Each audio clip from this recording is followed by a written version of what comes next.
just for certainty that everything you've told me so far has been a lie? Not everything that I told you. Okay, pretty much everything that you've told me. A shocking development in the Casey Anthony murder trial. The judge has granted a defense request and taken himself off of the case. This is a stunning development. Will this move backfire on Casey's lawyers and perhaps on Casey herself? Phone lines lighting up. Tom, Ohio, your question or thought, sir? Yes, ma'am. Jane, I'd like to know, as the judge steps down, why can't the Florida Supreme Court step aside and say these high-profile lawyers, take them off the case, and give her a court-appointed attorney? Wow. Why should the state of Florida pay for her high-profile lawyers? Talk one at a time. Okay, Mark Eiglarsh, your response to that? She's entitled to have whatever lawyer she wants. The state is paying for the costs, the depositions, the investigators, the experts. That's in the Constitution as well, and she has that right. But I don't really understand one thing, and this is the caller's point. She's indigent. She's just been declared indigent. And At this point. She was indigent, I think, when she started because she didn't have a job. That was one of the first things we learned about her, is that she lied to cops and said she worked at Universal Studios, right. And she didn't. So if she was indigent, broke at the start of this case, why didn't she get a public defender at that time? I'll tell you why. I'll tell you why. She didn't need one. She didn't request one. Others, obviously, helped to pay for her defense attorneys. When it came time for costs, she herself is indigent, and they made an inquiry. She doesn't have the ability to pay for costs. Obviously, nobody's ponying up the dollars, and thus the state has to pay for it. We have seen judges in high-profile cases become sideshows before. Who could forget Judge Lance Ito from the O.J. Simpson trial? In fact, here's a clip from The Tonight Show on NBC. Direct from the O.J. trial, the Dancing Itos with special guest, Marsha Clark, ladies and gentlemen.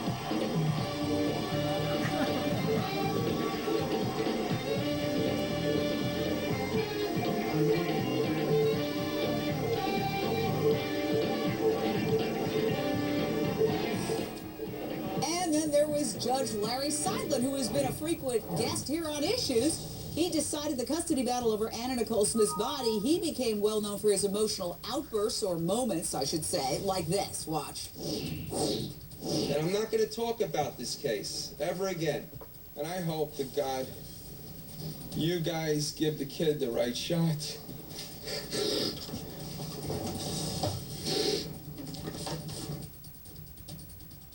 I like him. Beth Karras, there was tears on the bench there. Obviously, you have covered so many trials, Beth. The personality of the judge has an impact on the case in many, many ways. Tell us how this new judge might impact this case.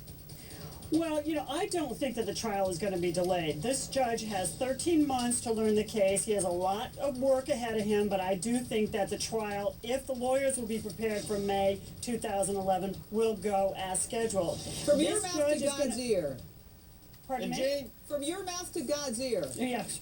and Jane, if I were Judge Strickland, I would say, hey, good riddance. I don't need this. Go back to civil court now and live the good life. Yeah, I mean, the motion that he wrote saying I'm off the case is one of the most sarcastic motions I've seen from any judge on a bench ever. Which was the problem?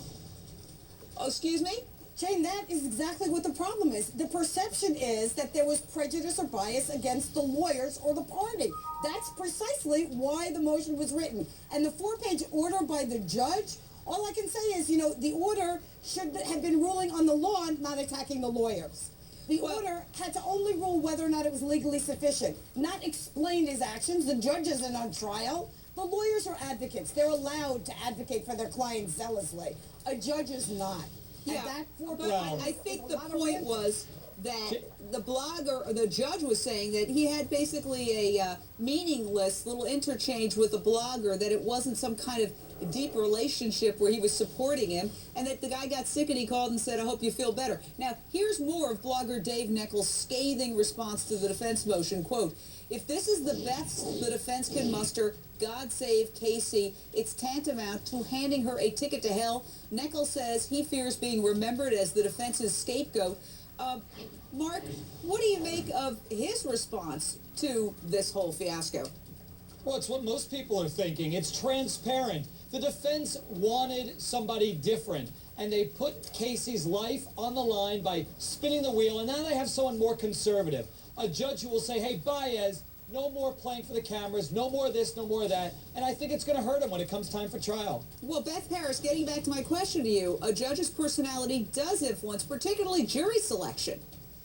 That's right. Well, you know, that's a long way down the road, but between now and then, there will be a lot of depositions to take. There'll be more motions filed before this judge, and he may be a little tougher on the lawyers on both sides than the current judge. Judge Strickland lets them talk, lets them make their arguments, and then Belvin Perry may have a very different temperament in the courtroom. It's been a long time since I saw him in a courtroom, but I do know that he's very tough. And he could also set a stricter guidelines on the dates of these depositions that Judge Strickland said. So, again, just like Mark said, could come back to bite him. Hang on, fantastic panel, stay right where you are. We have more. Kaylee Anthony's body found in 2008, now almost a year and a half later. We are no closer to justice. Is this case ever going to get started? Plus, questions remain. Mystery mounts in the search for Haley Cummings. What did cops find?